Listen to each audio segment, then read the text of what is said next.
What will happen when the Queen of England dies? Queen Elizabeth II's recent health struggles have the British public worried about the beloved monarch's fate. On Tuesday, the 92-year-old cancelled a scheduled appearance at St. Paul's Cathedral in London, England. Buckingham Palace released a statement about her absence saying the Queen is feeling under the weather today. The Duke of Kent, Queen Elizabeth II's cousin, was sent to the 200th anniversary of the Order of St. Michael and St. George instead. Her Royal Highness has had a long, healthy tenure on the throne, rarely having to skip events for health-related reasons. Still, as the Queen gets older, Brits and other royal fanatics alike are left with questions about the future.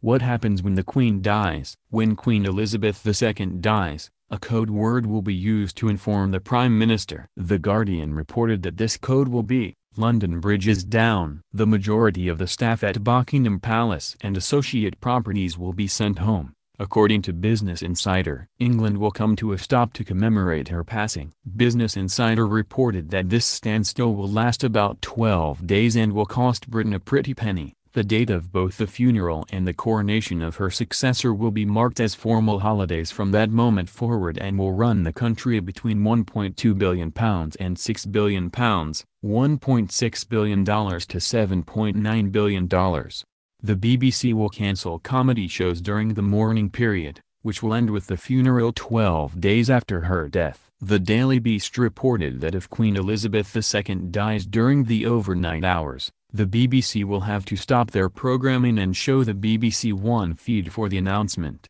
Reporters with the BBC reportedly practice for the announcement from time to time. They also keep black clothes on hand to avoid being inappropriately dressed in the event of a death in the royal family. The announcement will take place at 8 a.m. GMT if the Queen dies at night. If the announcement comes during work hours, the London Stock Exchange will most likely close. You can expect statements of condolences to pour in from government officials and crowds of mourners to begin to assemble. After her passing, the words to the national anthem will change too. They'll be updated to reflect the death. Flags will fly at half-mast and tourist attractions will close. Meanwhile, at St. James's Palace, an accession council will be underway to formally declare Queen Elizabeth II's successor. The new monarch will then be sworn in. After that, the nation's politicians will swear allegiance to the new ruler. The Queen's body will lie in state throughout all of this. This means her body will be held in Westminster Hall, allowing members of the public to file in and pay their respects. During this time, there may be a vigil for the princes, during which the Queen's grieving male family members may be called in to relieve official guards watching over the Queen's body.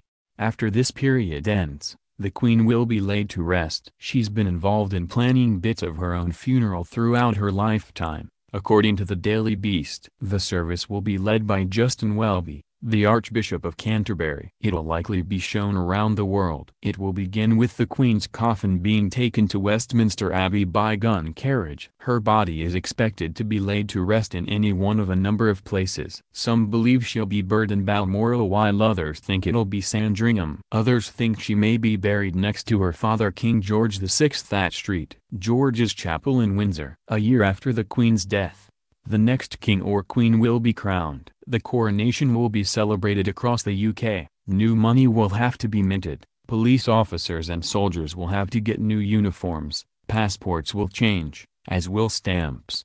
Queen Elizabeth II named successor. Queen Elizabeth II named her son, Prince Charles, the heir to the throne in April 2018. Per People magazine, the Queen said this of the announcement: "It is my sincere wish that the Commonwealth will continue to offer stability and continuity for future generations and will decide that one day the Prince of Wales should carry the important work started by my father in 1949.